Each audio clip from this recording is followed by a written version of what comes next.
This is your ultimate stop for everything sports. The Golden State Media Concepts Sports Podcast. Should I say more? From the NFL, MLB, the NBA to MMA, it's all in here. The Golden State Media Concepts Sports Podcast. Listen now.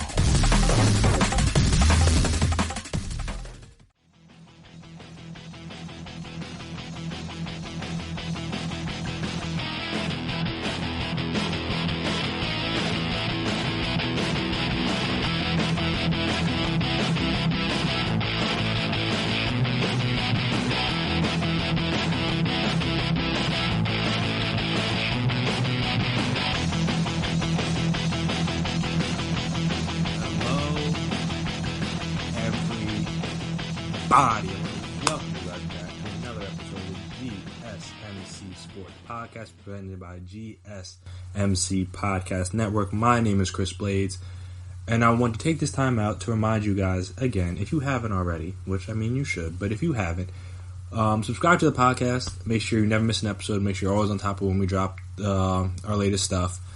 If you could as well, please give us a 5-star rating, write us a nice review. It's very appreciated. It helps us get better, helps us see what you guys like, what you guys don't like, ways we can improve, all that fun stuff. And also, if you're on social media, you can find us there as well. So Twitter, Instagram, Facebook, wherever you are, we are, so we can talk, we can discuss, we can debate, we can chat. And, I mean, there's a lot to discuss, but probably the biggest thing probably one of the biggest stories in all of sports right now as a whole has been this Astros sign stealing, cheating scandal. That, I mean, we still have, and the funny thing about that, we still have more parts to drop, obviously, because the Red Sox punishment hasn't officially been handed down yet. But as you know, pitchers and catchers are reporting spring training's getting ready to start. So in the spirit of that, you know, the players got to start speaking. The ownership got to start speaking. I mean, they had to introduce a new manager. The Astros did, and Dusty Baker.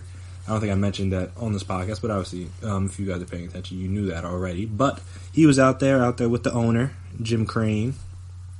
And I will say that when I heard that the owner was going to speak to the players, I figured they had a plan. I figured that meant, like, all right, we're already coming, we're going to meet, we're going to get on the same page, this is our story, this is the way we're going to apologize, all that fun stuff. This is what we're going to stick to, these are the points we're going to hit, yada, yada, yada, cool.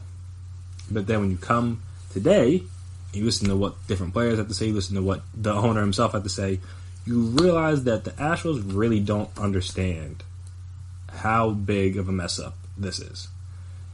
And also, personally, I feel bad for whoever their PR person is. Because if they didn't lose their job already, whatever they told them in terms of getting out ahead of this, in terms of trying to soften the blow, all that fun stuff, didn't work. And either A, it didn't work, or B, they're just choosing not to listen, which, I mean, is just as bad, if not worse.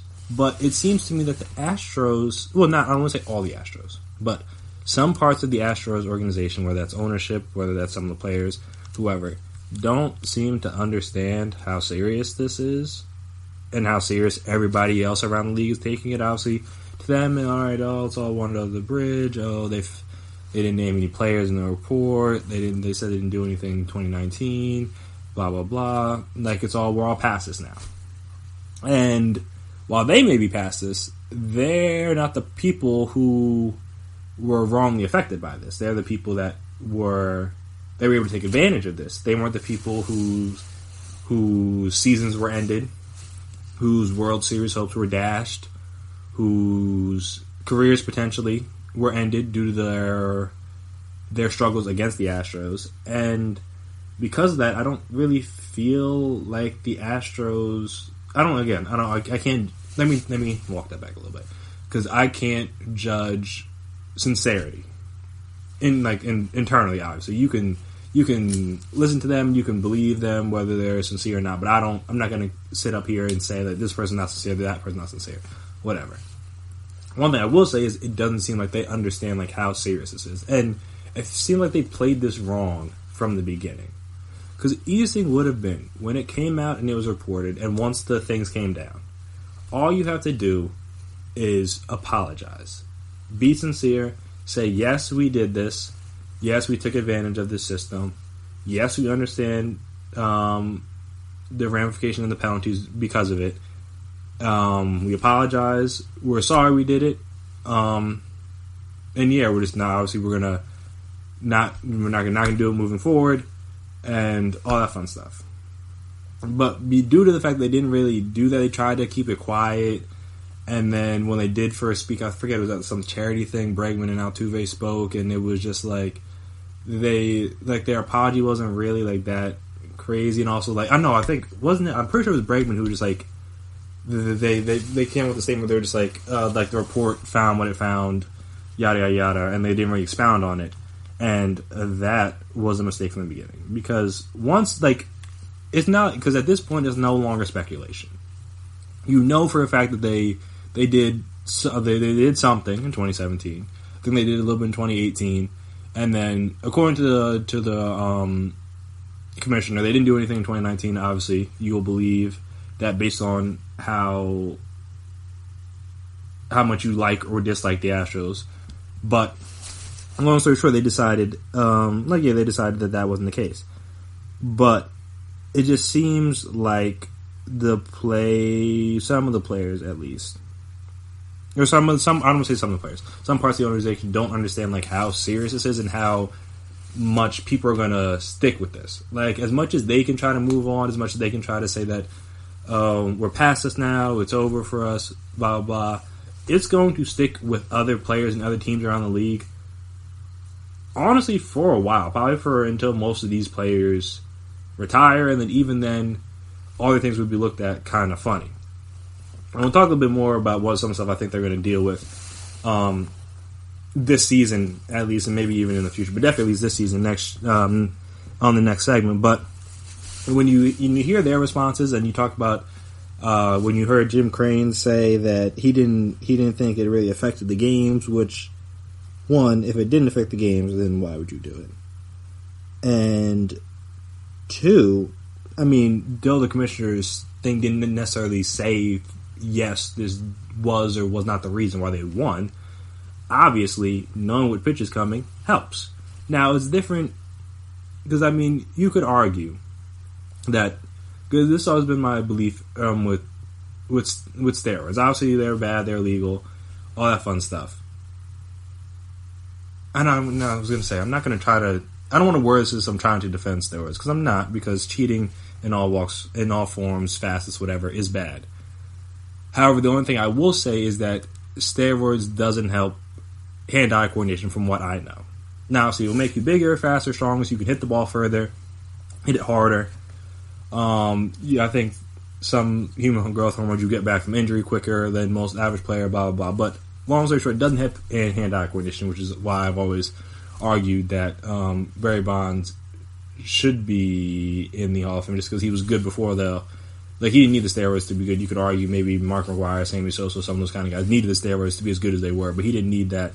And obviously, he was an extreme case of what you could look like on steroids, if allegedly, of course, due to the fact that he would see Barry Bonds see one hittable pitch like a game, basically, and still find a way to hit it, which is impressive. So that's kind of why. So then to bring it back to the science dealing thing, it's that knowing what pitch is coming obviously greatly increases your chances, but you still have to hit it. So that's why I feel like that's why it's hard to gauge how much or how little it helps, because obviously knowing what pitch is coming helps a lot. Though, I mean, in theory, most players try to guess pitches beforehand. That's why they get stuck, or why they get frozen on certain pitches, so they maybe were anticipating off speed and the fastball came, or vice versa. So players are always trying to guess, and players are always trying to steal signs, so that's not nothing new.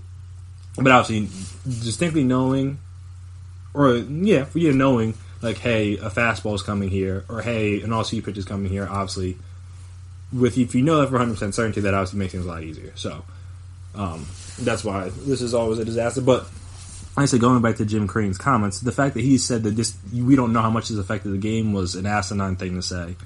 And then that's kind of what leads people to believe that the Astros and myself included, the Astros as an organization aren't taking this as seriously as they should, because these allegations are serious. These this form of cheating is very serious, and this is something that obviously the other players and other teams around the league aren't taking very lightly, as you can see from different teams of players affected. I mean, they had the one guy who was filing a lawsuit against them, though. I mean, his numbers weren't that great outside of the sign stealing stuff. But again, who am I to say that playing that poorly didn't ruin his career? Against the Astros, it didn't ruin his career. You have Chapman saying that again, this is going back to 2019, but saying like the whole Altuve thing with him not wanting his shirt ripped off, and the ALCS after get the walk-off is very suspicious. And also just not really generally believing what they're saying. You have Gary Sanchez saying that if I ever hit a home run to send my team to World Series, you can rip off everything. And then also you also had LA utility man Enrique Hernandez talking about how he said this at a fan fest that they cheated, they got away with it, they got a ring out of it, kind of thing, to where it's just like the players know what they did on all sides. The fans know what they did. The teams know what they did, and because of the fact that no players have really gotten punished from it, mainly because you can't. Basically, they would have had to suspend like every player that was on the team in 2017 that's still playing right now, and that's obviously a whole lot. And they can't really. Not to say they can't do that, because they could have. I would not have been mad had they did, because again, you gotta make some sort of. You gotta put your foot down in some way to dissuade teams from doing this again.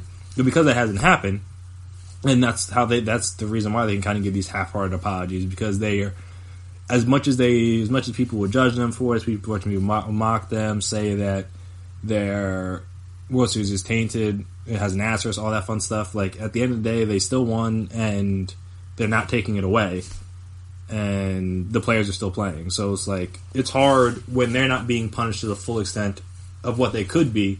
Then how do you expect people to understand the ramifications of their actions? I mean, it's not that much different from the real world. A lot of people go through life and do things, and because they don't get properly punished for them, they don't really understand the severity of those said actions.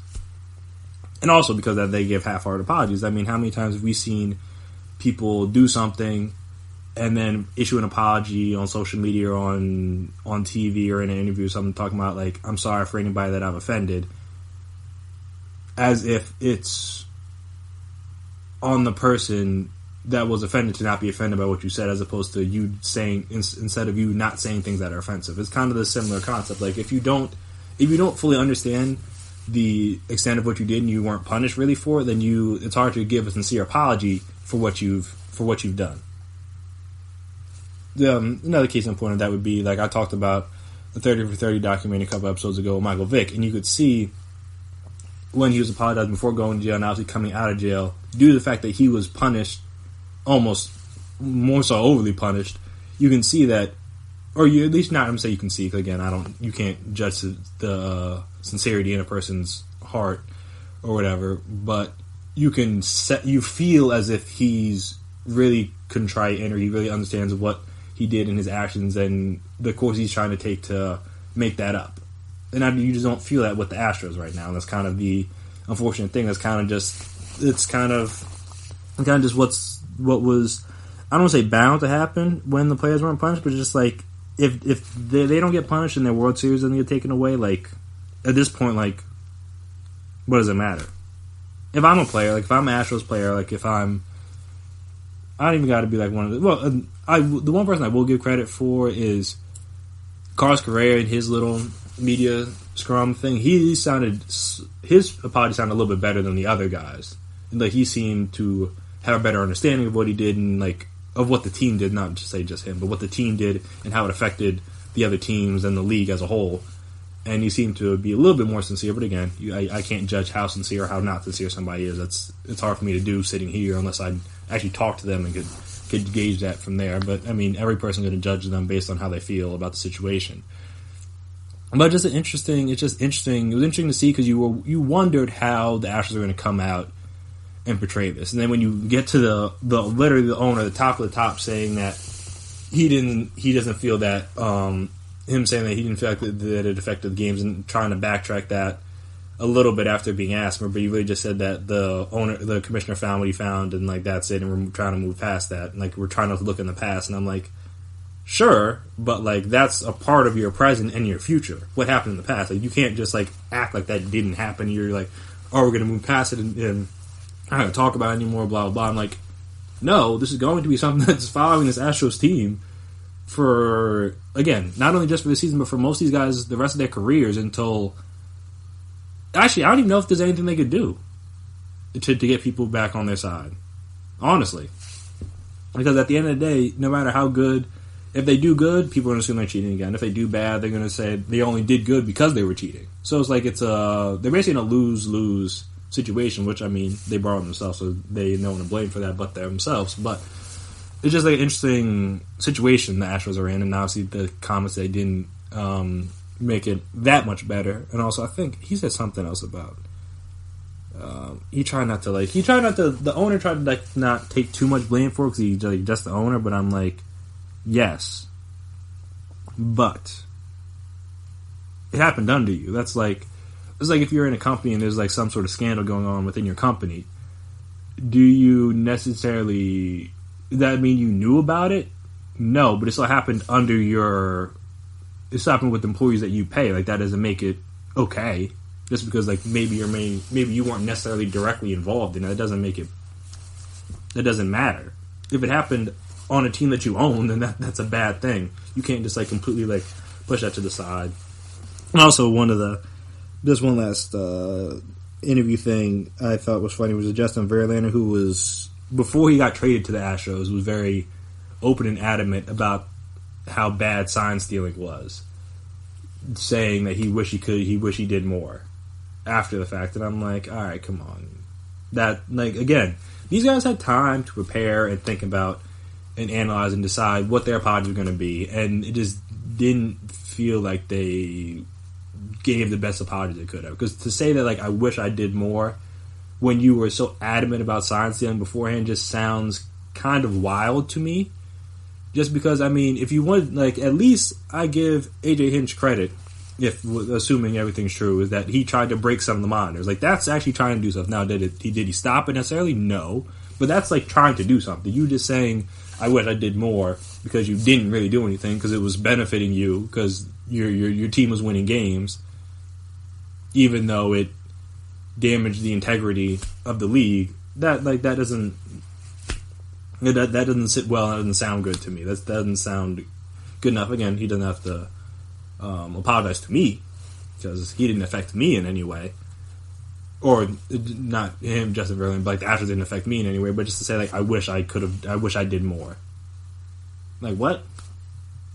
Like, do you hear how you sound? Like when you say something like that, it's just the Astros. I mean, I wish I could have coached them through it, honestly. Because if I would have coached them, I would have given them a lot better tips, a lot better hints, a lot better ideas on how they should have played this scandal. Because again, you apologizing wholeheartedly is not going to get everybody back on your side, but you not apologizing to a level that many people think was sincere, though, I mean, it's hard to.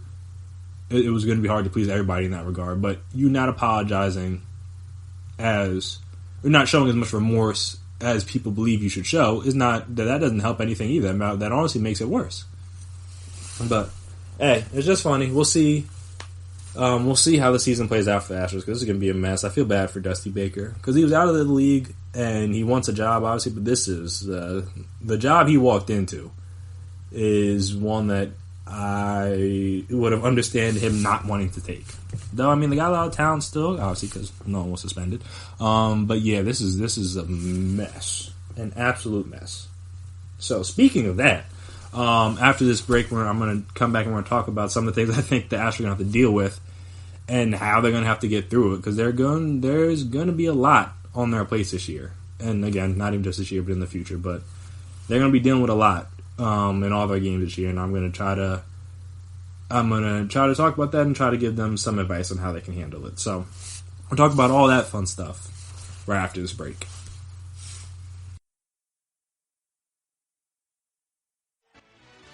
Are you looking for the very best NFL and college football podcast? Then check out the GSMC Football Podcast. Get the latest football news both on and off the field. From the NFL Draft to trades to the rumor mill to the NFL Combines. They got you covered. That's GSMCpodcast.com/football-podcast. Get updates on college rivalries, game day insights, and much, much more. It's football talk the way you want it. This show eats, sleeps, and breathes football. Don't forget to like them on Facebook and follow them on Twitter. Visit GSMCpodcast.com for more info.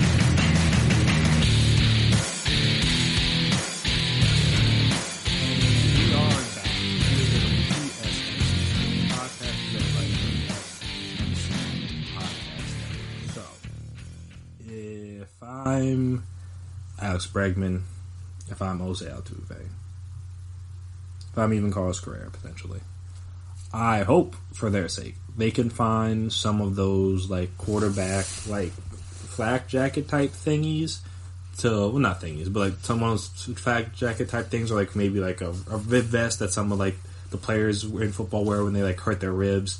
They kind of put a little vest over it, because they're going to get thrown at a lot this year. Because, like, it's not, that's the thing, is, like, it's not even just the Astros. I mean, not the Astros. Obviously, they're not mad. Not even just the Yankees are mad at them. It's not even just the Dodgers are mad at them. Like, around the league, players are pissed. Mainly because they just skated. Like, if they would have gotten suspended or their title vacated or something like along those lines, players would be less mad. I mean, would probably be less mad. But because the players kind of skated, and they just didn't. They just named the only player they named was Beltran because he wasn't a player anymore. Because of that, there's a lot of animosity around the league towards the Astros, and understandably so. I mean, if the same way I imagine a lot of players felt during that steroid era when they knew people were cheating, though obviously it's a little bit more. That was a little bit more widespread than the sign stealing thing is, at least as so we know. There's no way to tell unless they start investigating every team for it. But as of right now, we only have 2 teams under investigation for it, so that's a very small percentage of the league. And because of that, there's a lot of players actively and openly speaking their minds on how they feel about this, and I feel like that's going, that anger and that vitriol and that disdain, disgust that the players around the league have for what the Astros have done is going to show itself on the field, and that's going to come in the form of people getting hit. It's going to come in the form of maybe some late slides at second base, trying to take guys out. It's going to come in the form of potentially brawls, honestly. I mean, I hope that some of those guys did some boxing training over the offseason, because that's the only way to really, I mean, that's not the only way to get people to stop testing you guys, but they're gonna try to test them. A lot of teams are gonna try to test the Astros throughout this year and see if they can hold up to it. And if they crumble under that pressure, it's only going to make it worse, in my opinion. They need to do whatever they can to turn this, I don't want to say into a rallying cry because they cheated, but find a way for this to bring the team together, because it's really going to be them against, like, the entire world. Like, every opposing arena every opposing stadium they go into, you're going to have signs. People, I mean, like, people always have signs, but, like, it's going to be a lot of signs, a lot of buzzer talk, a lot of booing, a lot of yelling, a lot of banging, stuff. Like, teams are going to try to mess with, well, fans of teams are going to try to mess with them, because fans are both creative and also kind of disgusting. But they're going to try to mess with them all season. And again, rightfully so, what they did is very disappointing, and because of that, they're going to get the wrath of these fans and these players. And like I said, if they have to find a way to hold it together through all of that, because if they don't and they crumble, then it's only going to make it look worse. It's only going to make their title look worse, due to the fact that, like, again, there's a lot of people that already view their title with an asterisk, and understandably so. So if they do poorly this year in a season in which supposedly they shouldn't be cheating, it's going to look bad. It's going to look real bad if the I mean, obviously, all their players still have a lot of talent on that team, so they shouldn't be that bad. But if they crumble under that pressure, if guys are struggling, especially if guys are struggling on the road, and like fans know that, players know that, teams know that, like home and road splits aren't really that hard to look up. So if the fans know that, it's only gonna make things worse, and that's gonna be an issue for the Astros, because they need to find a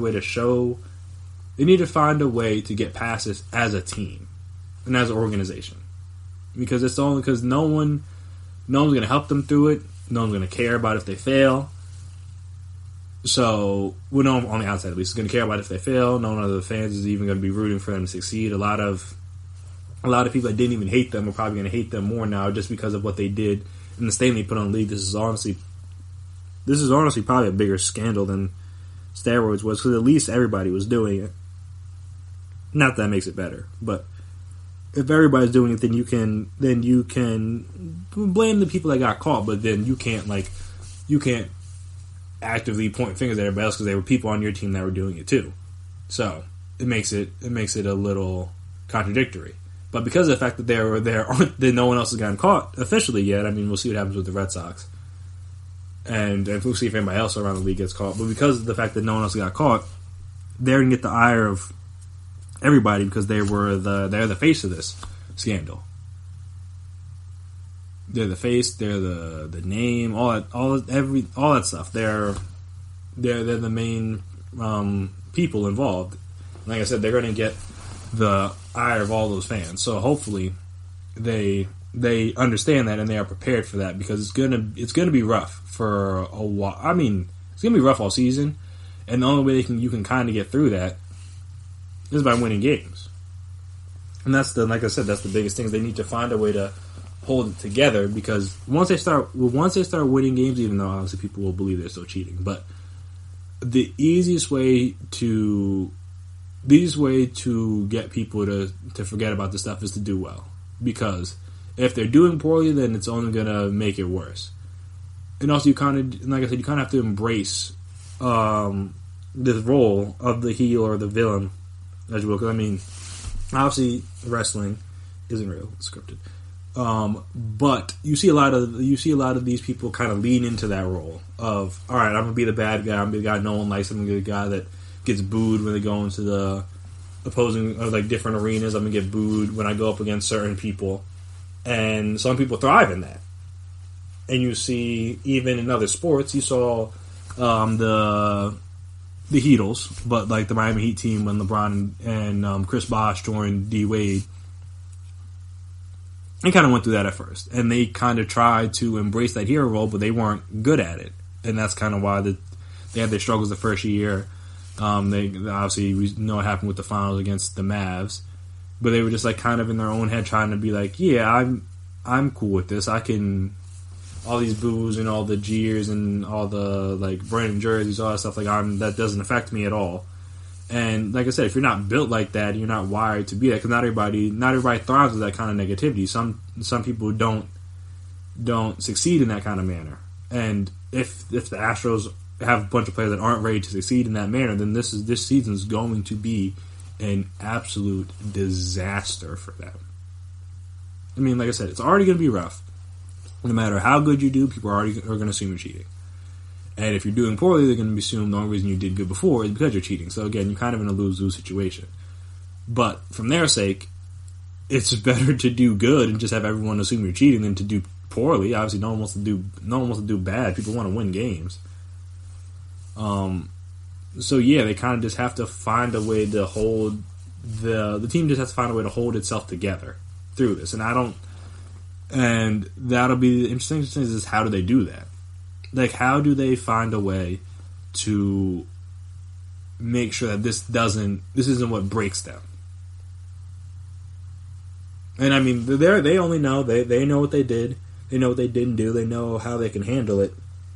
But I'm just saying, if they don't stick together as a team and as a franchise and don't have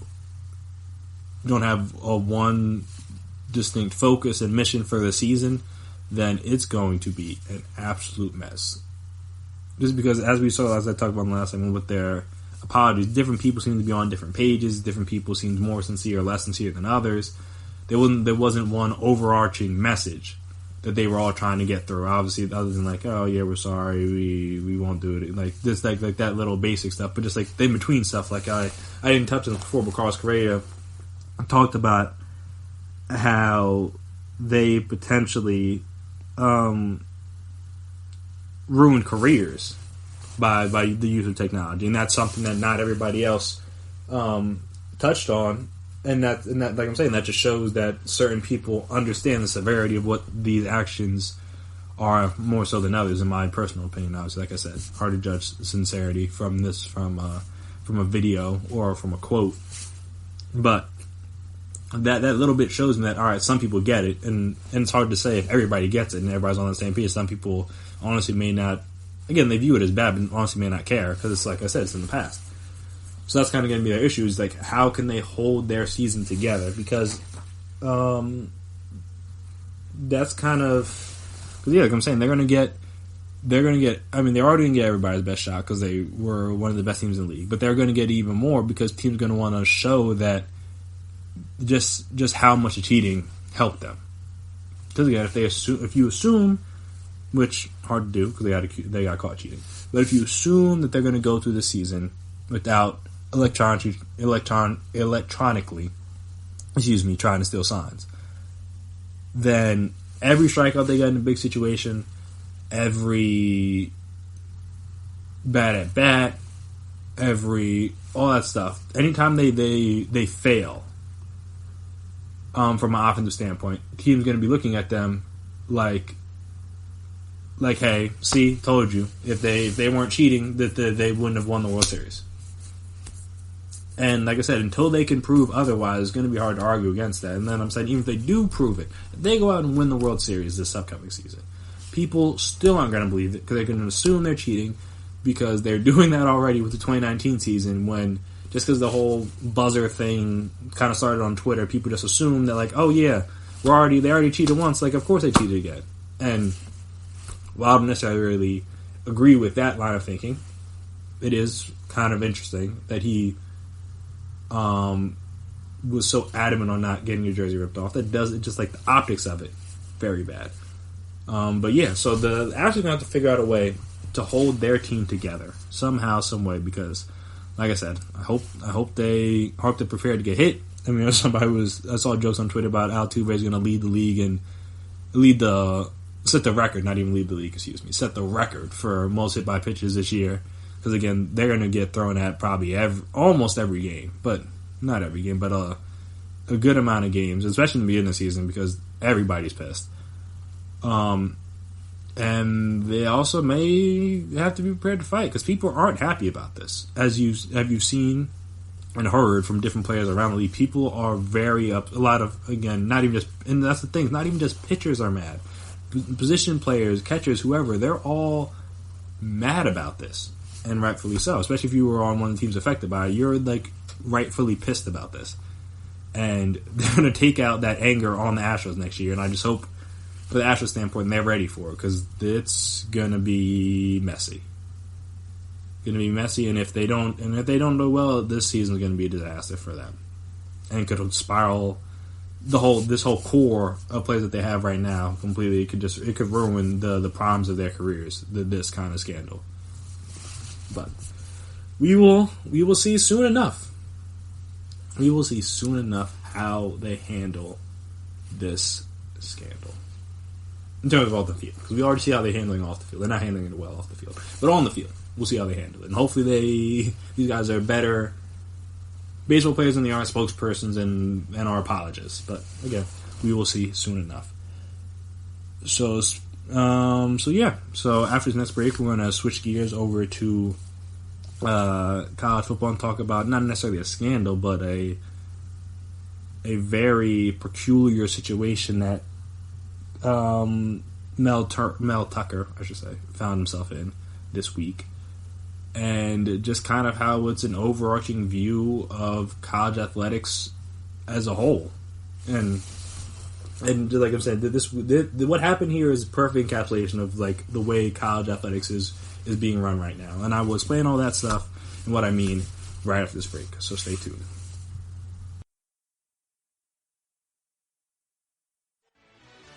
Check out the show that's built on the MMA. From the UFC to extreme cage fighting, they got the fights covered. Check out the GSMC MMA podcast. Get the latest news on past or upcoming fights. Join us as we talk to and about some of the biggest names in the MMA, past, present, and future. When it's the fight game, there's just one show to check out. GSMCpodcast.com/MMA-podcast. Don't forget to like them on Facebook and follow them on Twitter. Visit GSMCpodcast.com for more info.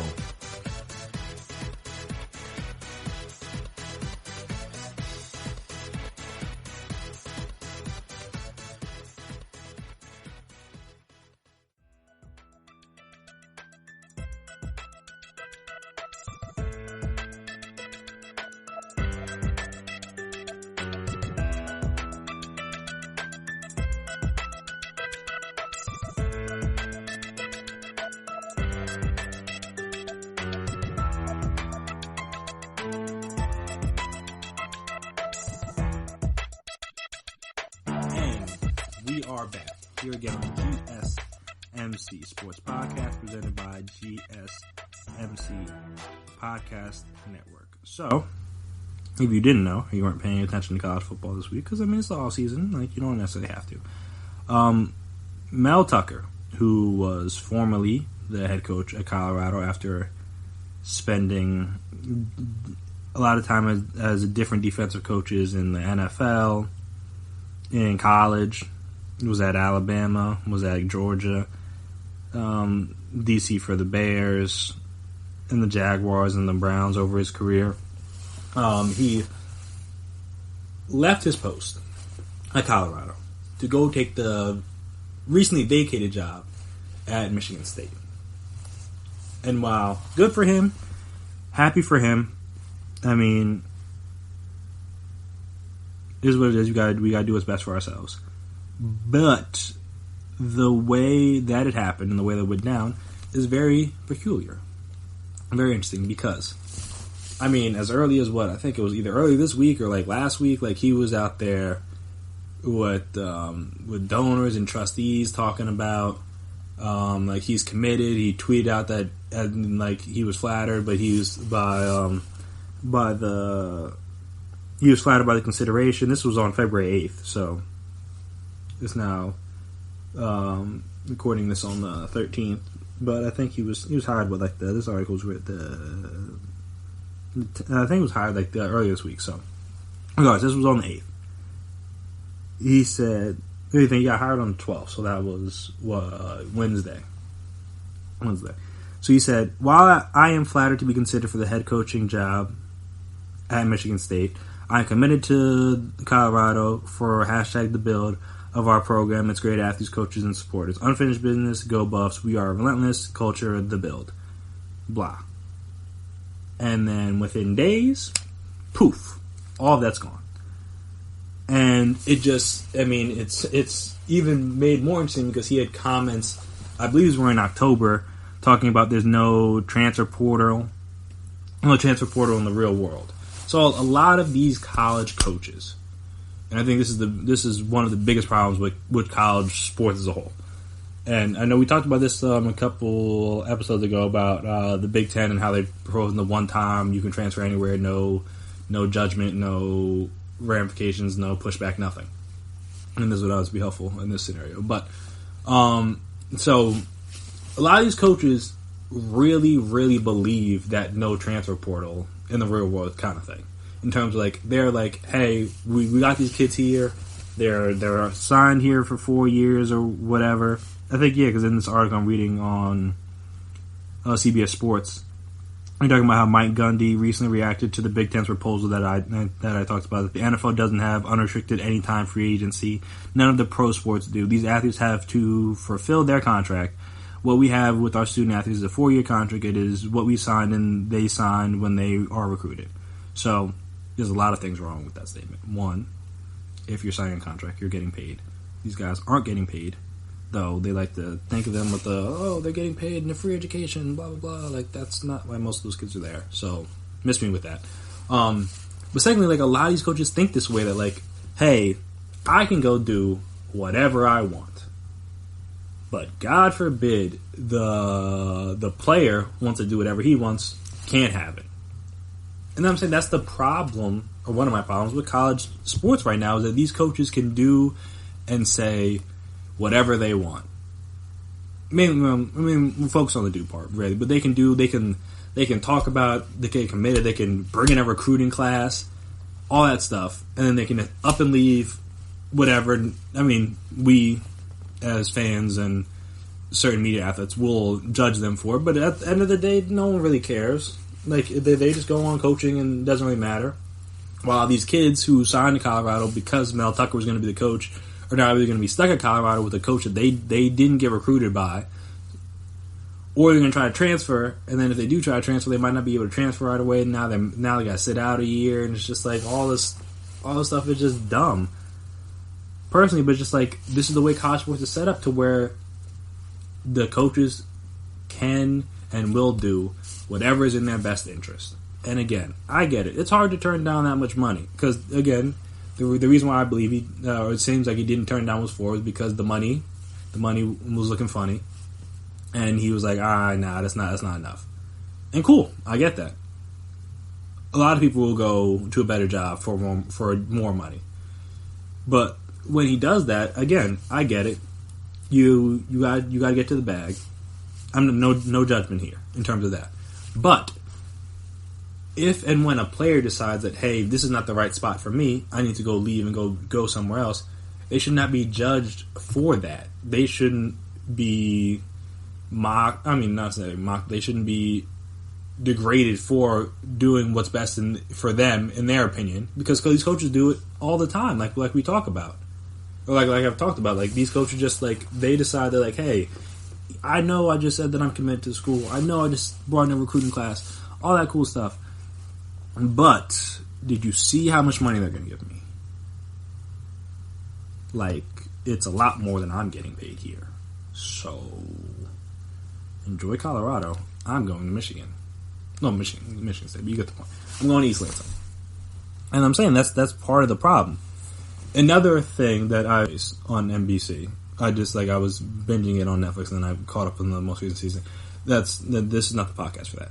But one of the things they talk about, because it's a show about the afterlife and all that fun stuff, is unintended consequences. That's one of the aspects about, like, the way humans do things on Earth. So that we do things, and there's, like, unintended consequences that we don't know about when we do these things, even though we try to do right things, and that's why.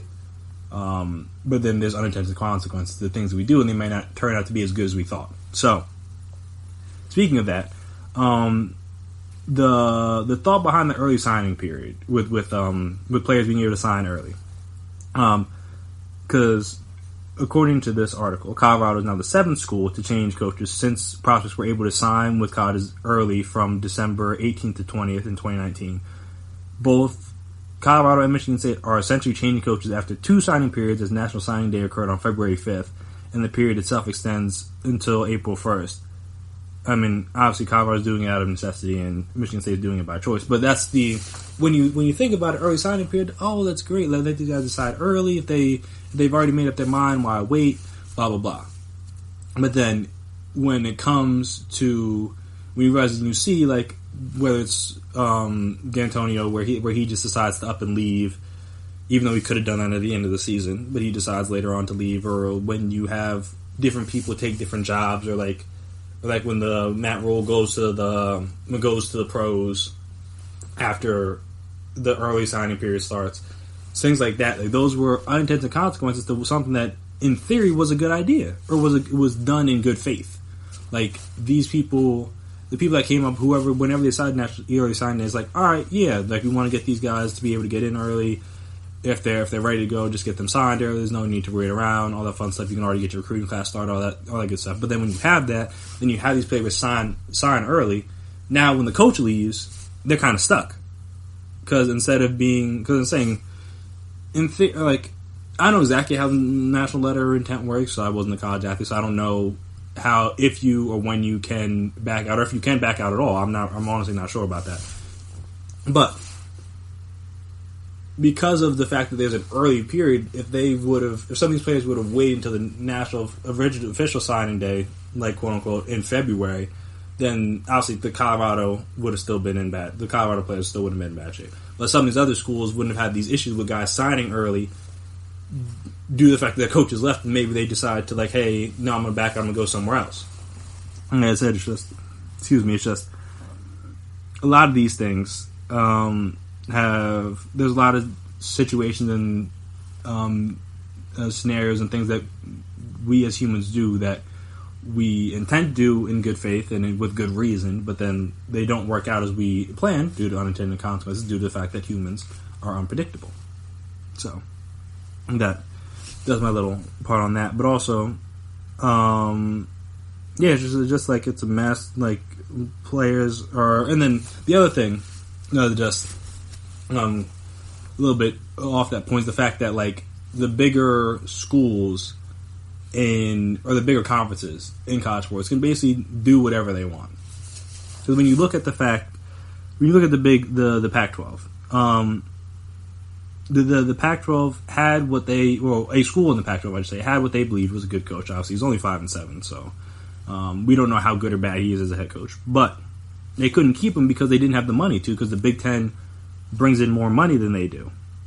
And there's not much the Pac-12 can really do about that. According to latest figures, again, this is in a CBS Sports article about Mel Tucker, the fallout from Mel Tucker leaving.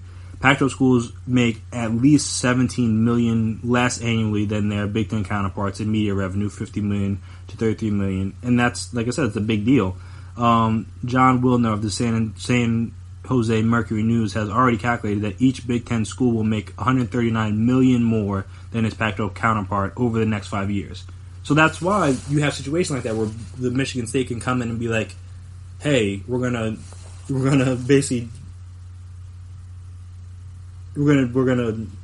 double your salary, more than double your salary." Because I think he was making 2.4 at Colorado, now he's making about like 5.4 a year. Just because we have the money to do that, and Colorado can't be like, "Hey, we're going to give you more," because they don't have the funds. And that's a completely separate point from the players and coaches part. But that's just like a situation where it's kind of rough, because now you have schools and programs and stuff like that can't afford to keep their guys around, well, in terms of coaching, or can't afford, like, maybe as good of assistant coaches or recruiting budgets, just because they just don't have the funds to do that because they're not in one of the bigger schools. And I'm saying, is that fair? No, life isn't fair. But it's just one of those things where it's just like, it's a messed up situation that Colorado's put into due to the fact that they are just a smaller school and they don't have the funds in order to compete with the Michigan States or the other big transit schools. I mean, I think in this article it said that Alabama's recruiting budget is $2.6 million. So their recruiting budget is more than what the head coach of Colorado is even getting paid if he stayed there. So that's just like the form of competitive imbalance there in terms of the conferences. It's messed up. And I mean, it's not really, I don't really know how you can fix that. But it's just another issue with college sports right now. Just the bigger schools can get whoever they want, bring in whoever they want, and it's just like, hey, they can poach assistant coaches, they can poach head coaches, they can poach whoever from these quote unquote smaller schools. They just have the money and they can just pay you. And I mean, that's how society works. So it's not that much different, but it's not. It's unfortunate. Let me just say, it's not to say it's right or wrong, but it's just unfortunate is the best way to describe it. So. Yeah, so Colorado is... out of luck, and Mel Tucker is maybe a liar. I don't want to say for certain that he lied to those guys, because again, maybe he was truthful at the time, because Michigan State hadn't given him the correct bag. But once he got the bag, and once the numbers are right, then it was like, okay, yeah, then I'll go. But so maybe he didn't necessarily lie, but it's just the whole situation is just all kind of messy. And it's just like, again, it's just unfortunate. I really just feel bad for the students, not even just at Colorado, but over the at the 7 different schools that have had coaching changes since the early signing period, just because you have guys going to schools because of coaches. Now those coaches aren't there, then that leaves their whole future uncertain, as opposed to while the coaches, whether due to them being fired or due to them changing jobs, are all good and in the clear. And the schools are all good and in the clear. I mean, they already got them signed, they already got their money. It doesn't really matter. I mean, already got their money for like the TV deals and stuff like that. That doesn't really affect them. But now these kids are out of luck and they can't. And if they want to transfer, maybe they can if they're given the proper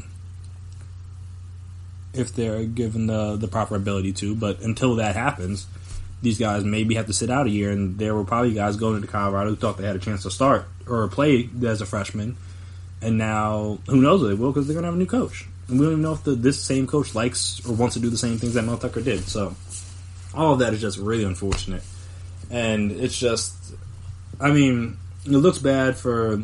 Honestly, it just looks bad for Mel Tucker. It doesn't really look bad for Michigan State. You got to do what you got to do. You get a head coach. It looks bad for Mel Tucker. Looks bad for the NCAA, just because you have this.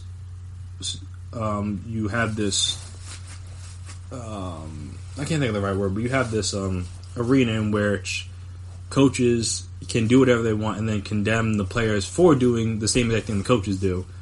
And the coaches and the players are just powerless because, again, they're at the mercy of these coaches who hold their futures in their hand, basically. So it's just, but again, not that much different than regular society.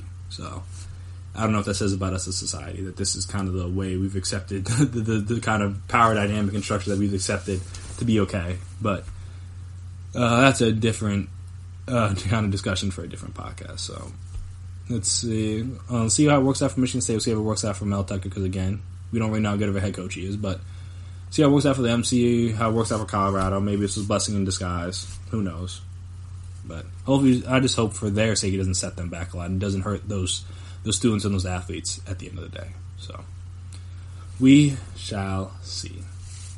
So after this next break, I'm going to transition over to the NFL and talking about an interesting development with former Buccaneers quarterback, potential future Buccaneers quarterback, Jameis Winston. I mean, he was in the news, not for anything bad this time, thank goodness for him, but he was in the news this a couple of days, Wednesday, I believe.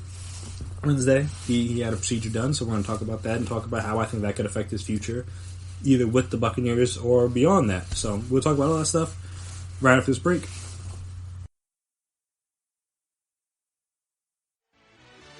Are you looking for help for your fantasy football team? Check out the GSMC Fantasy Football Podcast. Get today's best advice on who to start, who to sit, even who you should draft. From sleeper picks to red hot lineups, they got it all covered for you. That's GSMCpodcast.com/fantasy-football-podcast. We'll cover traditional leagues, dynasty, PPR, even IDP leagues. When you need fantasy help, there's just one show to hit up. Don't forget to like them on Facebook and follow them on Twitter. Visit GSMCpodcast.com for more info.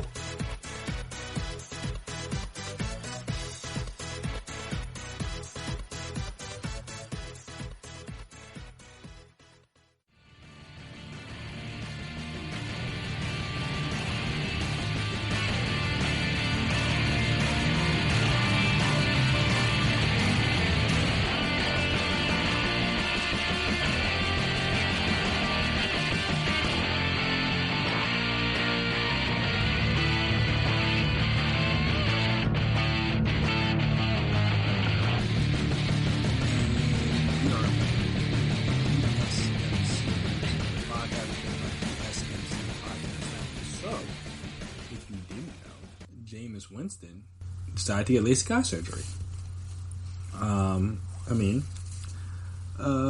As per his publicist, who told ESPN he had LASIK, and he didn't want to count out any options that he had that could possibly help him with his game, with the game he loves so much. He doesn't want to miss out on an opportunity that presents itself. This is the game he loves and wants to be the best at. And if there are any options that can improve his game, he's willing to do so. I mean, apparently, again, through this article, he's struggled with nearsightedness throughout his career. When he was at Florida State, television cameras frequently panned at squinting Jameis. He can't read the scoreboard. But he can see the guys in front of him, so he's fine. Bucs coach Bruce Arians said at the end of the season. He also mentioned that he sometimes practices in goggles, but obviously he didn't wear those during game day. So the optics of this, if you will, are just really funny when you think about them. Like coming off the heels of a 30 interception season, where he also threw for 5,000 yards and 30 touchdowns. Him deciding like, yeah, maybe I should get these eyes fixed is pretty funny. Really, if you just think about it objectively, it's like pretty funny because just like, oh, like, yeah, maybe if I could see better, I would stop throwing to the other team so much. And maybe he will, maybe we won't. Well, I guess we won't really know until the next year. But it's just like the fact that he's doing this was kind of funny to me. Just like thinking, just looking back and thinking about it, just because it's like. Was like what caused him to be like, yeah, nah, this is it. Was his agent like, look, dude, we need to make sure you still have a career in this league, and you not being able to see is going to be an issue for your career. So because of that, we need to make sure that you, again, like his publicist said, like he's performing at the best of his abilities, and if that ability. And if something hindering his ability to be successful in the league is being able to see the field, literally, then yeah, I would understand fixing it. But also, I'm just like, is this like is this a thing? Like I'm saying, like, is he doing this for the Bucs to show how committed he is? Is he doing it for potentially a future employer to be like, hey, look, that 30 interception season, that's not really me. That was me because I couldn't really see the field that well. And also you have to think about it, it's like, all right, if you knew this. And like I said, if it's like Bruce Arians mentioned, or like from the article, or like he mentioned throughout the season, just talking about at the end of the season about how he can't really read the scoreboard, but he can see the guys in front of him, and also talking about how he would sometimes wear goggles in practice. It's like, all right, so if you knew this, then why wait till now? Like, why wait till you are potentially going to be a free agent to be like, yeah, now I'm going to fix it? It's just like, again, the optics of it are kind of funny because it's just like, all right, he's just doing this because he's trying to maximize his money, which, again, anybody would do. If there are ways to improve ourselves in order for us to make more money, we would all do it. But like I said, it's funny to think about. But from that standpoint of it, it's like, all right, he fixed his eyes. Cool. So in theory, he should see better next year. Shouldn't, hopefully, not throw as many interceptions, maybe. Well, this is a quick aside, but I want to talk to James. I want somebody to interview James to see, like, how much did that affect him? Like how bad were his eyes that day? Like, does he just see blobs? Does he see, like, the teams? Is it, like, is everything all jumbled up? Because as a person that wears glasses, I know that if I don't have my glasses on, I can't see basically anything, really. Like, I can see, like, the shape, and I can generally see the color, but, like, I couldn't read anything. Like, if I'm looking at a notebook in front of me, and I don't have my glasses on, like, things are, like, kind of blurry. Like, I can make out generally what the words are, but that's only if I, like, kind of know what they're supposed to say. If I don't know what they're supposed to say, like, I'm kind of screwed. Like, I'm looking at a bookcase in my house right now, and I cannot read one title on the bookcase, and I'm no more than, like, 3 feet away. Oh, man, I'll give it 5. No more than 5 feet away. And even, like I said, it's probably between 3 and 5. So I'm not that far away from this bookcase, and I can't see a thing in terms of the title. I can see the shapes of the books. I can see that they all exist. But I can't make out a word of what any of the titles are, who the authors are, what year they were made, none of that stuff. So I'm saying, like, how bad were his eyes? That's what I really more than anything, that's really what I want to know. Like, Jameis, how bad were your eyes? Like how little or how much could you actually see? And like that's just like as a person I just want to know. 'Cause I'm just curious.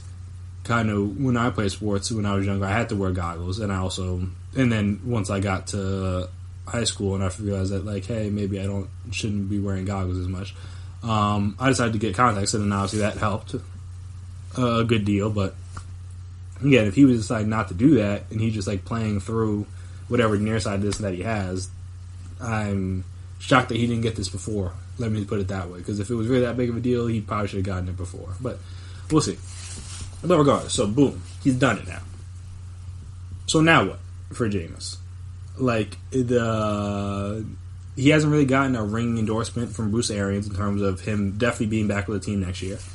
That seems to be pretty up in the air. And if that is the case, because it sounds like they're going to like at least test to see who else they could get, and I'm just like, would they? I think I mentioned this on the last podcast, but they would go after like a Phillip Rivers, an old veteran type, see if Arians could work his Carson Palmer type magic. Do they go for like another youngish guy like a Teddy Bridgewater or a Mariota even? Do they draft a guy? Do they franchise Jameis? It's a very interesting question because again, in theory, if Jameis isn't throwing 30 interceptions, like this team could be good enough to compete for a playoff spot. Because what I believe they finished 8-8 this year. I want to double check this. Okay, they finished 7-9, and again, that is with Jameis throwing 30 interceptions. And I'm trying to check the fumbles here.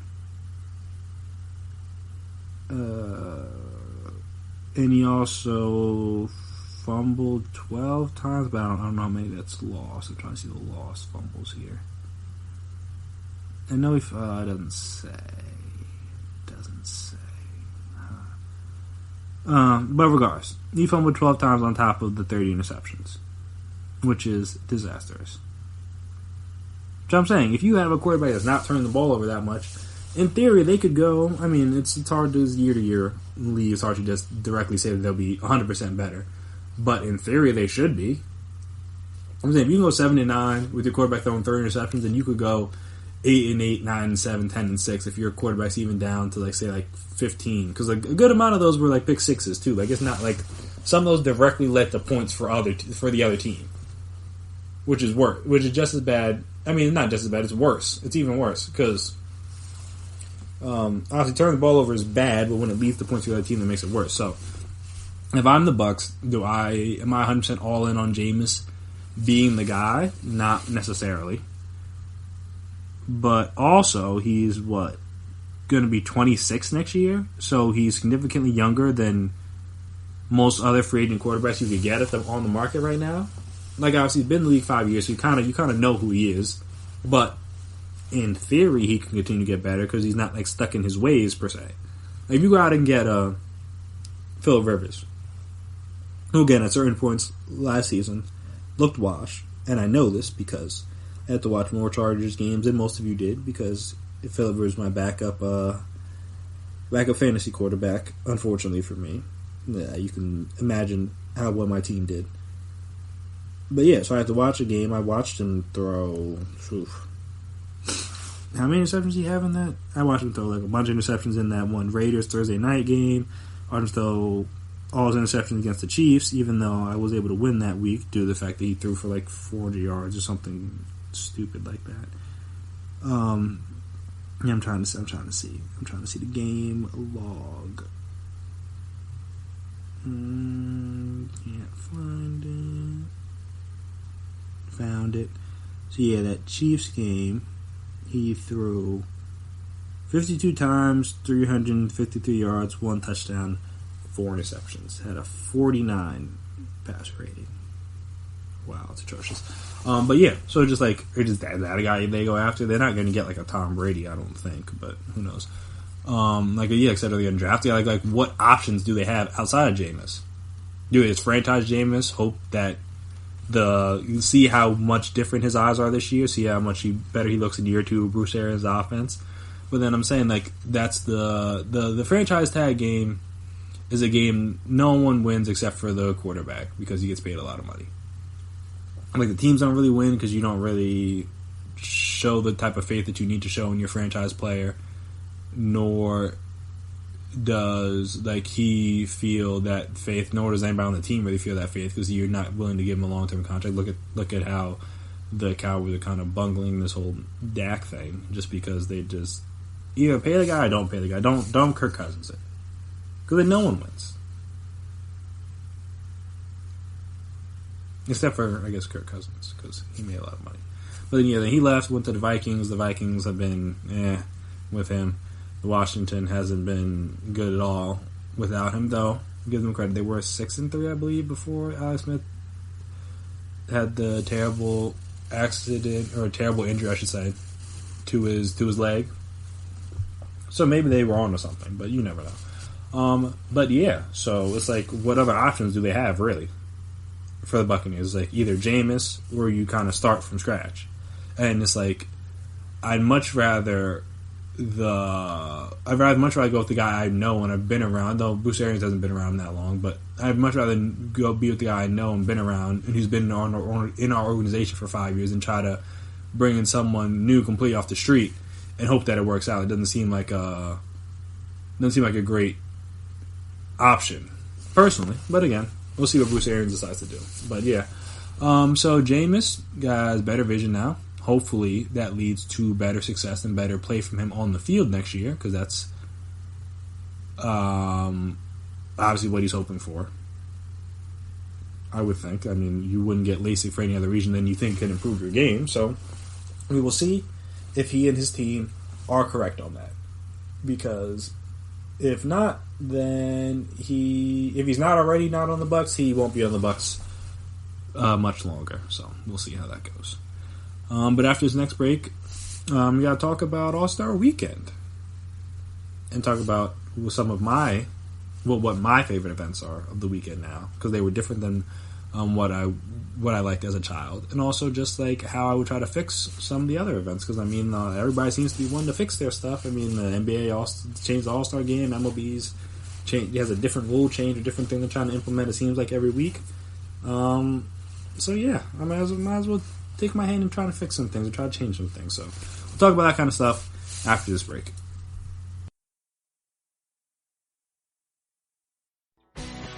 Are you looking to get your college football fix?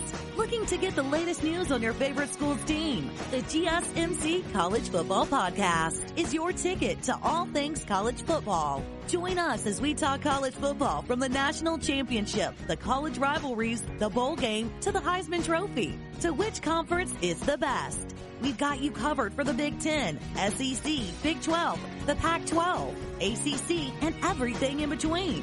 Download the GSMC College Football Podcast on iTunes, Stitcher, SoundCloud, Google Play, or anywhere you find podcasts. Just type GSMC in the search bar.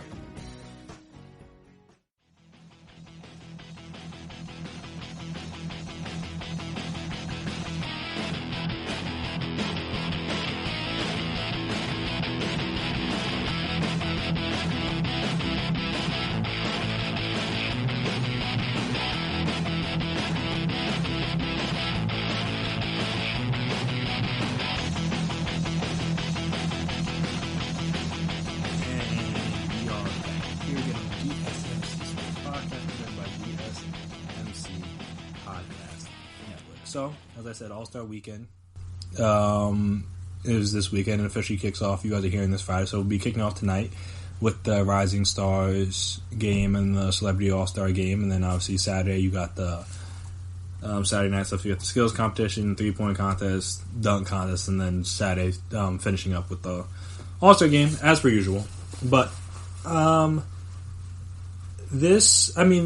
star of the show to me has always been Saturday night, because at the end of the day the game is always it's obviously it's an exhibition, but it's not like a game. It's just like a glorified like dunk contest in a sense, just because like teams are clearing the way, letting people throw like alley-oops, do all the fancy stuff. Again, that's what a lot of fans want to see. That I'm not here to see people play lockdown defense for 24 seconds on the shot clock personally, but I mean, that's what some people want, and they're all-star games.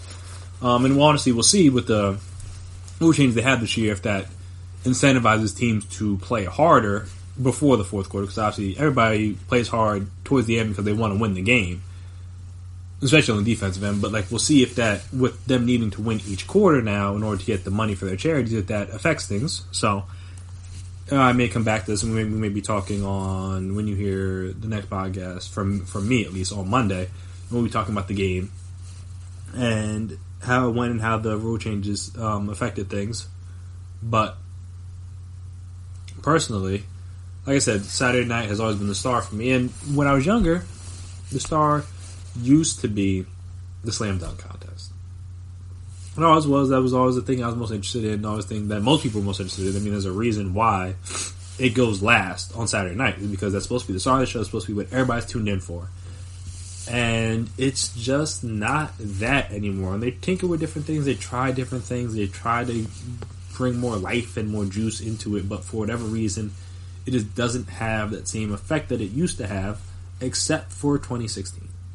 2016 is, in my personal opinion, again, because I didn't see the early one. I think, what was it, the Dominique and Michael Jordan dunk contest. So that's, to the old heads, that's the best dunk contest ever. But for me, the Zach LaVine Aaron Gordon showdown, easily the best dunk contest I've ever seen. Some of the dunks, I mean, they were absurd. I mean, how many different, I think, what Zach LaVine done from like the free throw line like at least 2 or 3 different times. It went between his legs one time, which was absurd. He like, didn't he? I thought he had the one, because they were doing the, because it's 4 years since that dunk contest. They were kind of replaying some of the, I don't even remember who else was in the dunk contest. That's how good their performances were. That it's kind of like the Vince Carter dunk contest, where like everyone else that was in the dunk contest is kind of irrelevant because you just remember Vince Carter's performance. Like, whoever the other 2 contestants were in the dunk contest are kind of irrelevant because Aaron Gordon and Zach LaVine stole the show. And then like you had, like I said, I think the first dunk he like threw it up and like went behind his back. It was like kind of nuts. And then you had Aaron Gordon doing the one-handed like Karl Malone tribute where he like spins as the mascot, the Magic mascot, spinning on a hoverboard. Shout out the hoverboards. Those things were interesting. He spin on the hoverboard. He like grabs it, cups the ball, and like does it all in one motion, dunks, and then also, I mean, obviously the dunk that everybody remembers, the 2-leg clearing the mascot, and going, but like I said, going under his leg, not between his legs, going under his leg and dunking at like 6'10". That was absurd. But yeah, so that's like the last time dunk contest to me had that life, had that juice. I mean, last year they, Diallo did what he could, and I mean, he had the dunk over Shaq, which was, I think, didn't he go his arm in the rim on that one too, if I remember correctly? But yeah, that was absurd. But yeah, so then we just have bits and pieces of like good dunks here, good dunks there, but there haven't really been that many like great dunk contests in recent history.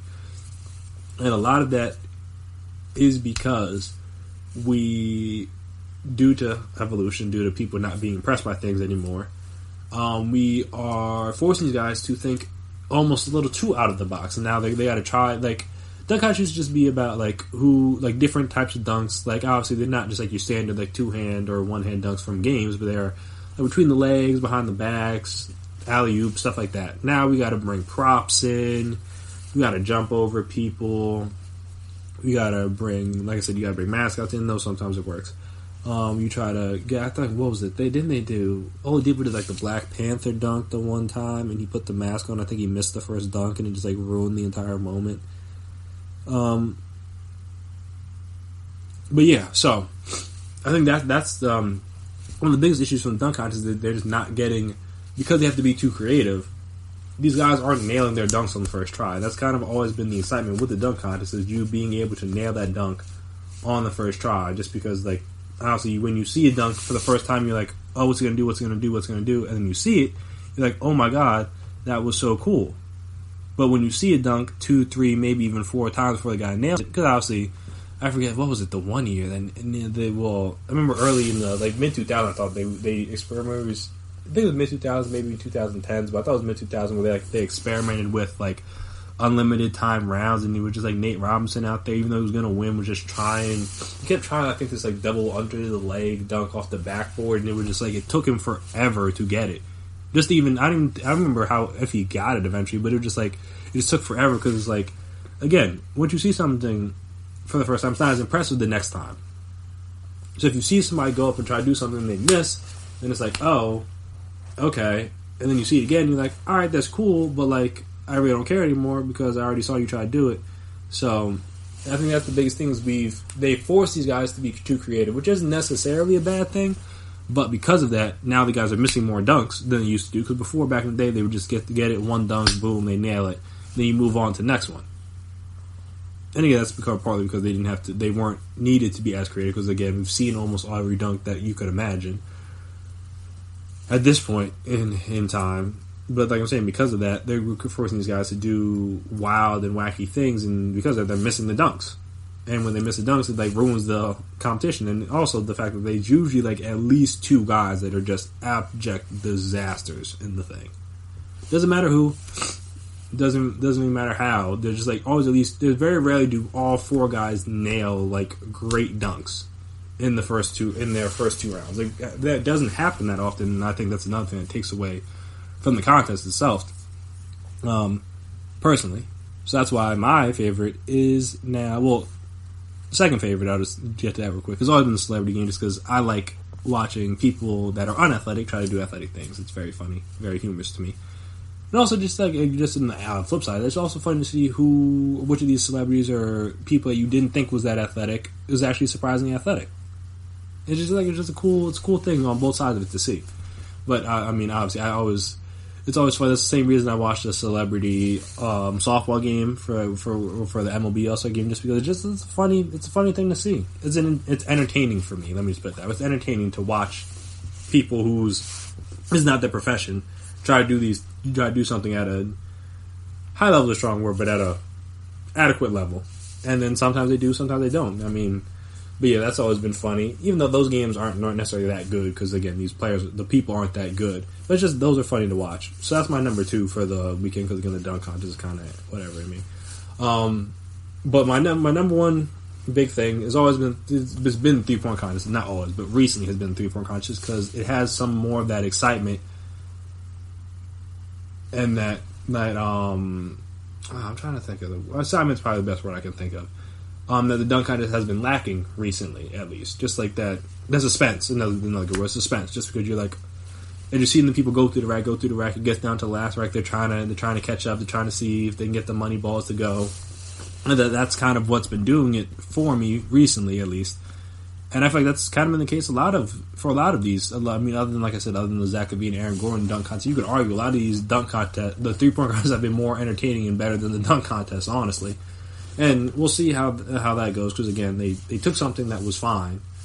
I mean, they already added in the money ball rack, so that was a thing they didn't have before that they had now. And then obviously they added in this year the two balls from like further away for more points, which again makes sense because people can shoot from further away now. It's just like a common thing happening in the NBA. So I wanted to add that in, but it's like an unnecessary thing that sometimes we try to do because we want to try to spice it up or make it more interesting or whatever, and we're just like, it's not necessary.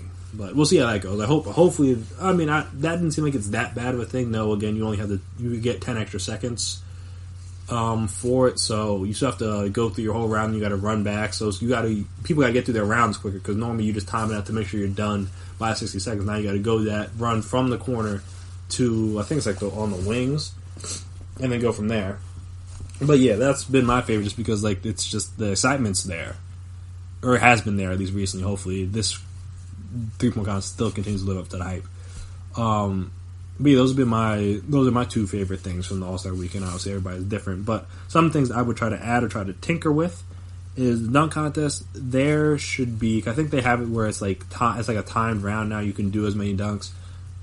You get 1 dunk. Max 2.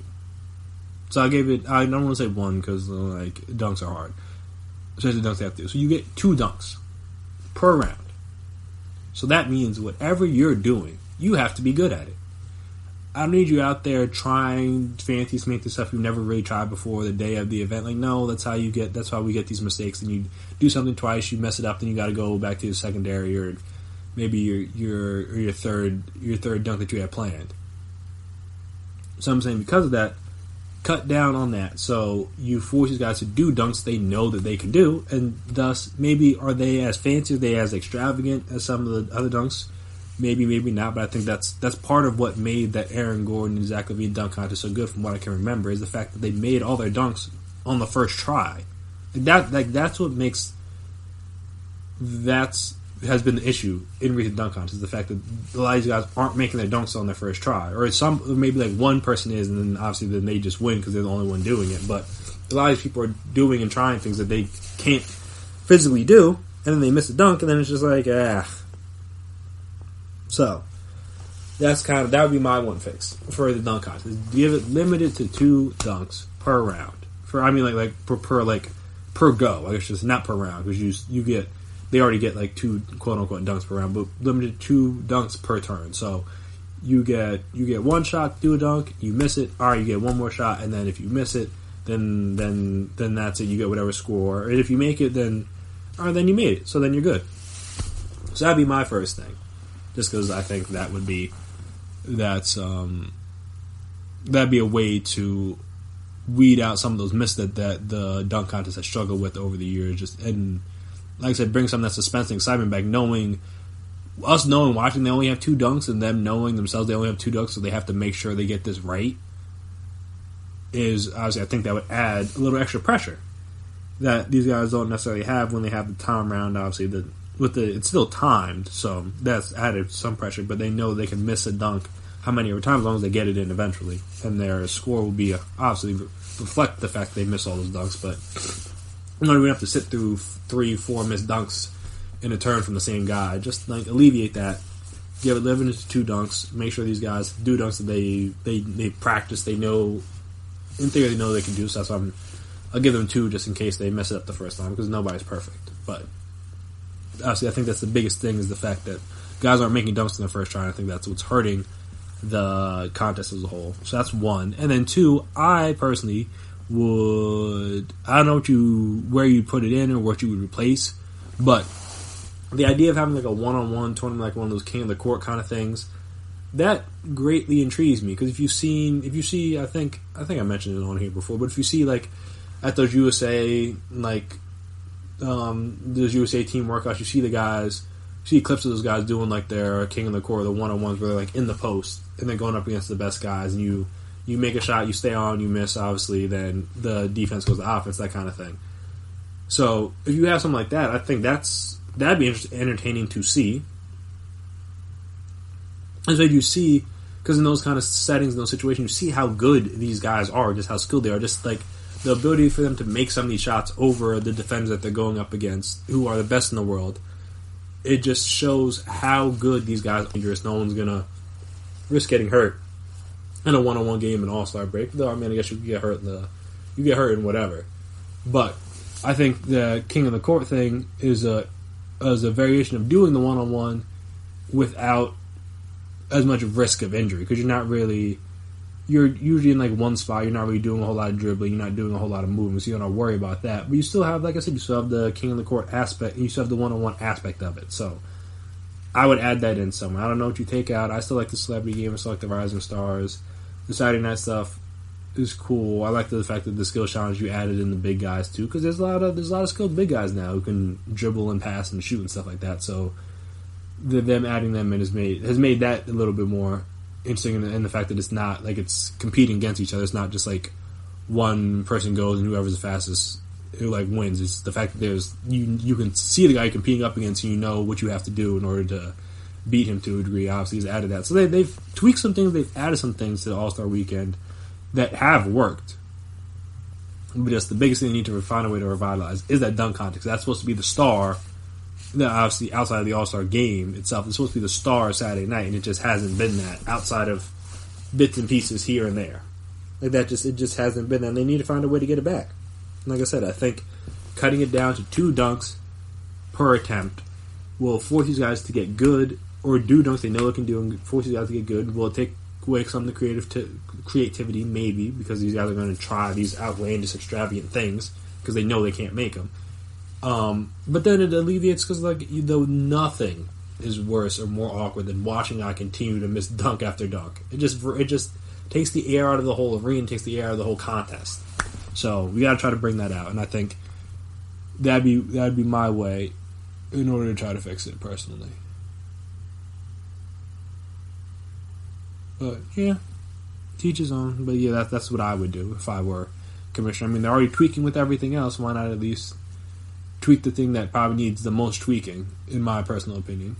But hey, we will see. We'll see how All-Star Weekend goes. Maybe this one will be a massive success, and they won't even need to touch it at all. But again, they've added some things. They've adjusted some things. We'll see how it all goes this weekend. So after this break, we are going to come back, and there was a person in the news talking about an NFL record that he thought should still be his, that got me thinking about other NFL records that may or may not be broken. So we'll talk about that guy, talk about what that record was, and like I said, we'll touch on some of the other records in the history of the game of football that I think may not ever be broken.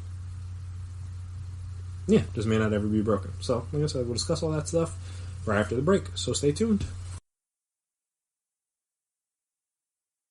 Check out the show built around the women of MMA. From the UFC, Invicta FC, Bellator, and One Championship. We got the fights covered. It's the Golden State Media Concepts Women's MMA Podcast. The latest news of upcoming fights, discussions of previous matches. Join us as we talk to and about the biggest names in women's mixed martial arts. Past, present, and future. When it's the women's fight game, you know where to listen to. The Golden State Media Concepts Women's MMA Podcast.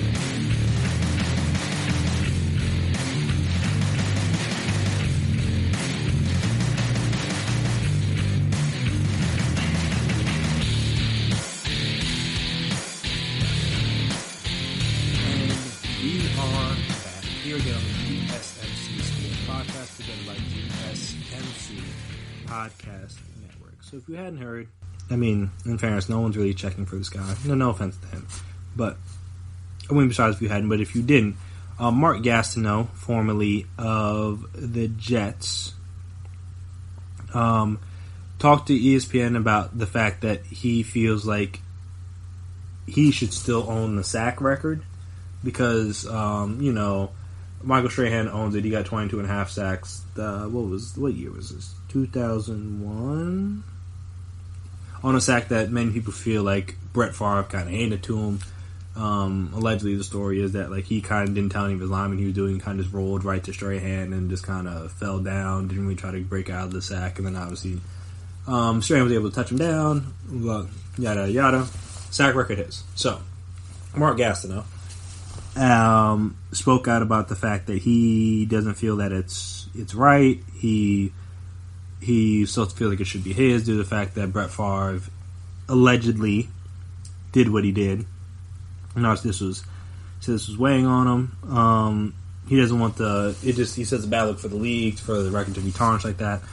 Blah blah blah. He also said that he was inspired by hearing Pete Rose talk about Pete Rose talk about the fact that he wanted to be reinstated after the science team scandal because what he did wasn't as bad as what the Astros did.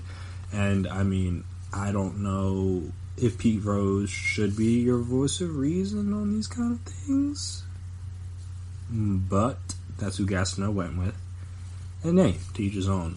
People get inspired by different things and in different ways. So, I'm not going to tell the guy how to be inspired, but it's just I don't know if that is what should have been, the light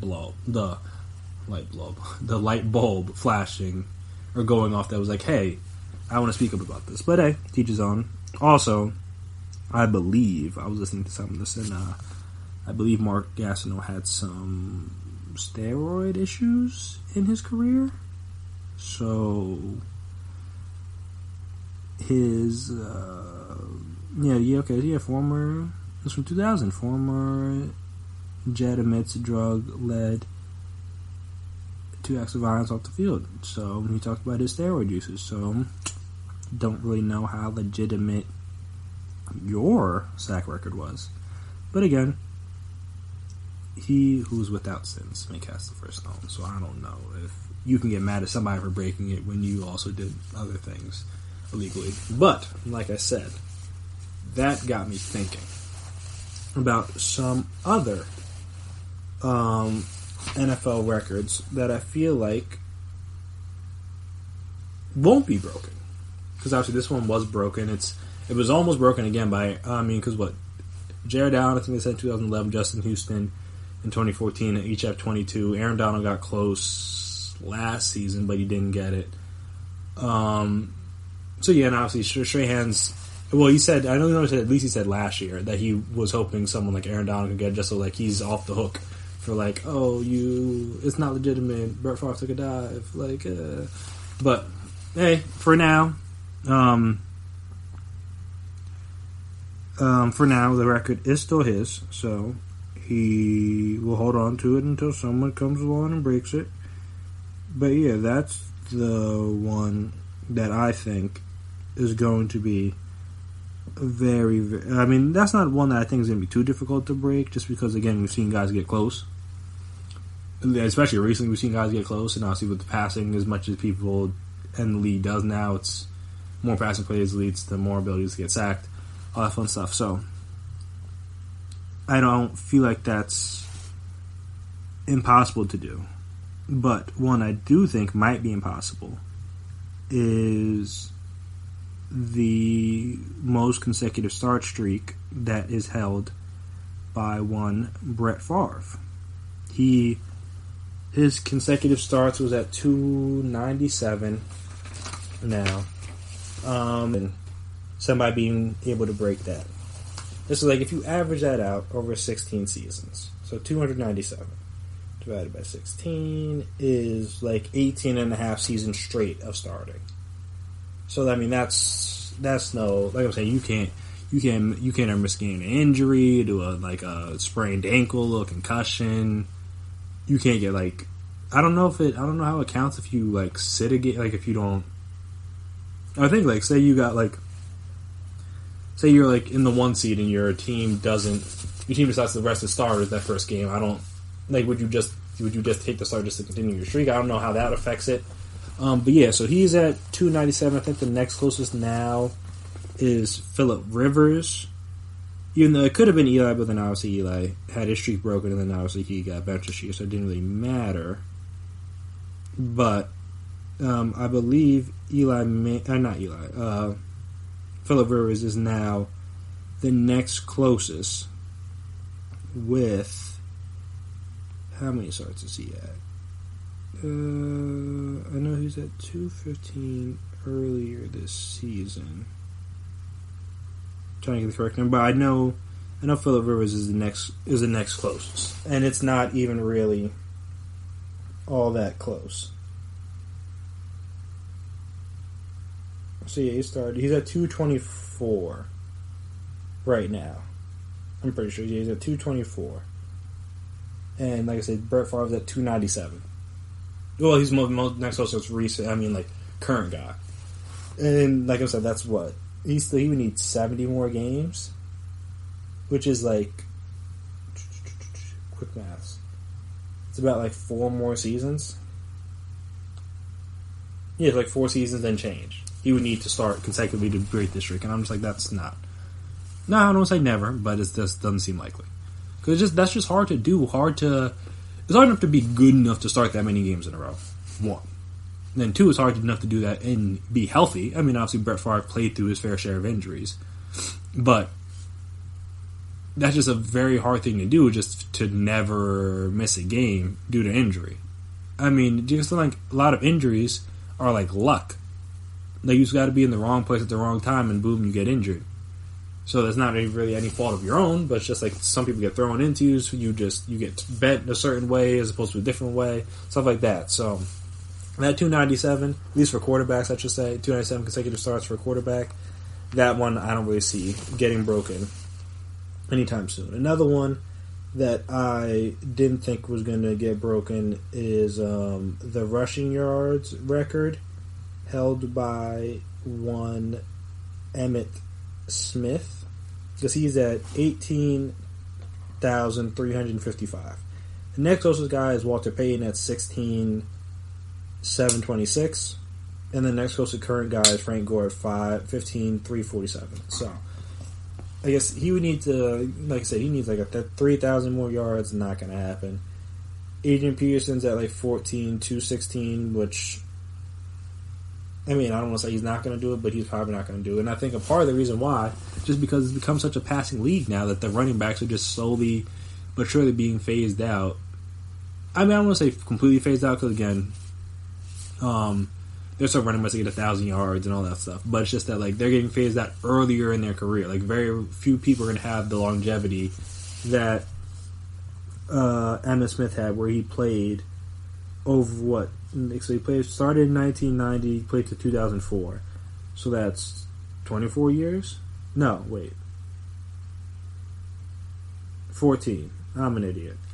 14, I don't know why I said 24. 1, 2,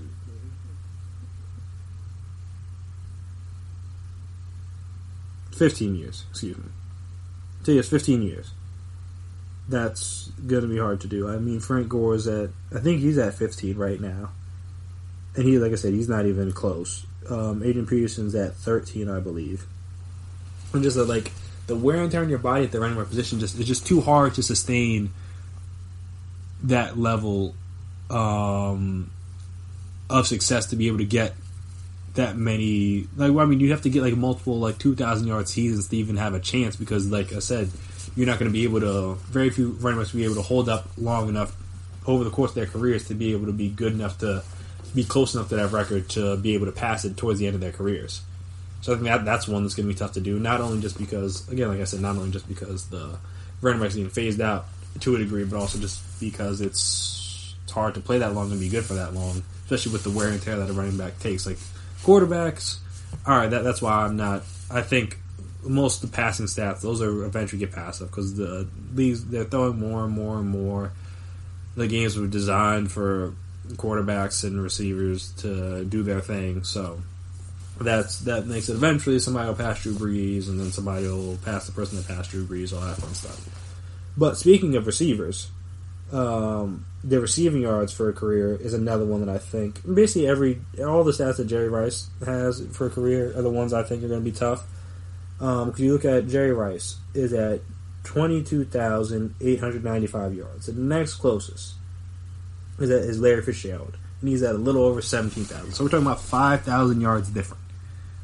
And again, part of that is because just he was able to play for so long. He played for I think he played for 20 years. And Jerry Rice, even at age 40, so this is age 40 with Oakland in 2002. He went for 92 catches, 1,200 yards, and 7 touchdowns. I mean, I won't say no. But, what 40-year-old receiver could do that? He was just a special kind of player. And especially in terms of longevity, I mean, some of the stuff you hear about his workouts and the way he's able to keep his body in such great shape is just unparalleled, and that's obviously why he was able to. He had back-to-back 1,000-yard receiving years at 39 and 40 in the first 2 years in Oakland. That's absurd. Like I said, the next closest guy is 5,000 yards away, and I think Larry Fitzgerald's come back for one more year, but it doesn't matter. He'll cut into the lead a little bit, but before Larry, it was T.O. who was in the lead for second place, and he was at 15,934, so almost 7,000 yards away. It's not even going to be remotely close. Same thing with receptions. Larry was a good 100+. I take that back. Not receptions, because a guy like Michael Thomas, if he continues on the pace he's at, he could potentially catch that. So let me not say receptions. But receiving touchdowns, that's the one I meant. Receiving touchdowns, Jerry Rice at 197. The next closest guy is Randy Moss at 156. a 41 touchdown difference. Absurd. And again, a lot of that has to do with longevity, and that's what a lot of these records have to do with longevity. But still, almost 200 receiving touchdowns in your career is absurd. I mean, he had a, 1, 2, 3, 4, 5, 6. He had an 8-year stretch in his prime where the lowest touchdown receptions he had in a season was 10. And the next lowest was 13. He went, like I said, 8 years. 17, 13, 14, 10, 15, 13, 15. Like that's... And this is in an era where they're not even passing the ball like that. He was just that good. Oh, not to mention before that, he had seasons of 22 touchdowns and 15 touchdowns. Not directly before that, but just in general before that. Like, it's just... His numbers were absurd, and even though after 95, after 33, did he have a double-digit touchdown reception year? No. But he played for... Like, what was it? 1, 2, 3, 4, 5, 6, 7. Played for 9 more years. It was still getting between, like, 5 and 9 touchdowns most of those years. So it's just like, it's especially the way the players are going now with the health stuff and like being more health conscious. They're not willing to risk their bodies to put themselves on the line to break those records like that. So those two I think are going to be nearly impossible to break. And the other ones I'm going to talk about, obviously, there's a lot of records in the NFL that could or could not potentially be broken. But the other ones I'm going to talk about, the interception one. So the interceptions in the season at 14 for my boy Night Train Lane I don't think that's ever going to get broken. It's not even going to get close. The closest guys were 13, and one happened in 1980, one happened in 1948, and one happened in 1950. So Night Train Lane at 14. There's no one is going to get thrown out enough to get 14 interceptions in a season. I believe. Now I could be wrong, but I just don't see it. Like once a guy gets like 4 or 5 interceptions in a season, people just stop throwing at him. So to even imagine somebody getting 10 in this era is kind of absurd. Like the highest in a season recently, I mean recent being a strong word, was 1980. That's the closest. That's the most recent time someone has gotten close to that record, and then he had 13. Lester Hayes did in 1980. No one else from this era is even close, just because it's. Although I guess the closest from this era is Champ Bailey, who had 10 in 2006. Like I said, like 10 is a lot, and that's still 4 off the record. And Jameis is one of the GOATs of the cornerback position, in my personal opinion. And so, just like no one's throwing at any cornerbacks that much if they know they're that good. They're going they're going to exploit different matchups on the field. So just like it's going to be nearly impossible to get somebody even close to that number. And then because of that, that's why I believe like the interception for a career is also that's the last one I'm talking about. That's going to be tough to break because it's Paul Cruz, however you pronounce it, is at 81 interceptions for his career. Next closest is Emlyn Tunnel, who has 79. Then the next closest guy that's played in a more recent era is Rod Woodson at 71. So he's 10 off the record. Charles Woodson, who retired not that long ago, and Ed Reed, who retired not that long ago, have 65 and 64 respectively. So, like I said, the closest guy, like Rod Woodson retired in 2003, so that's relatively new-ish era. Charles Woodson's and Ed Reed are more newish because they're retired in 2015, 2013 respectively. And like I said, they're not even remotely close to the record. Not even remotely close. Kraus got 81 interceptions, and again, he played for a long time. He played from 22 till he was 37. When he came into the league, got 12 interceptions as a rookie. That's absurd. But yeah, he was getting like... He basically only had one season where he didn't have an interception. That was at age 36. Every other year he had at least... And he never had one. He always had at least 2. In the last season he had 4s and 6s and 7s. And like I said, he had 10, and he had a 10 and 12 in there too. So, it's just like the longevity and the fact that these guys aren't going to, once they know, like, guys like that they know are interception guys, they're not going to throw at them. So it's going to be hard for anybody to accumulate the number of interceptions to that level to be able to break that record, in my personal opinion. But so yeah, I mean, you guys may have you may have more. I mean, obviously there's more records that may or may not ever be broken. But those are just the ones I thought of just from looking at. Those are the ones that I really were just off the top of my head. We're just like, not off the top of my head, we're just like looking through the record books. We're just like, yeah, these ones are going to be really tough for this era of players to get. Maybe there's something else that come along down the line and make it easier to maybe start more games or rush for more yards or get more receiving yards, stuff like that, but get more interceptions. But as of right now, those are ones I have that are going to be broken. So consecutive starts for a quarterback, rushing yards in a career, receiving yards in a career, interceptions in a season, and interceptions in a career. Those are my top 5, if you will, of records that I don't think will ever be broken. And again, like I said, there's a lot of records, so you guys can agree, you can disagree, but that's why we love sports, for the debate. So that'll do it for me here today on another episode of the GSMC Sports Podcast, presented by GSMC Podcast Network. I want to thank you guys for listening. Thank you guys for tuning in, as you guys always do. If you haven't already, please subscribe to the podcast. It's fun. We give you guys good stuff, or at least we try to. We try to give you guys good stuff, good, entertaining, lighthearted, all that fun stuff. So we try our best. So please subscribe. Make sure you never miss an episode. Make sure you're always on top of everything that we drop. If you could as well, give us a 5-star rating, write us a nice review, talk about what you liked from the episode, maybe even what you didn't like. We accept all reviews. So we're not only just don't always have to be positive. If you didn't like something or you want us to talk more about something, feel free to let us know. And if you don't want to do it there, you can let us know on our social media. So Twitter, Instagram, Facebook, we're all on there, so you can find us there. You can talk to us, you can chat, we can debate, we can discuss, and all the fun things we love to do around the world of sports. So I've been Chris Blades. Once again, I want to thank you for your time. And until we meet again, peace out.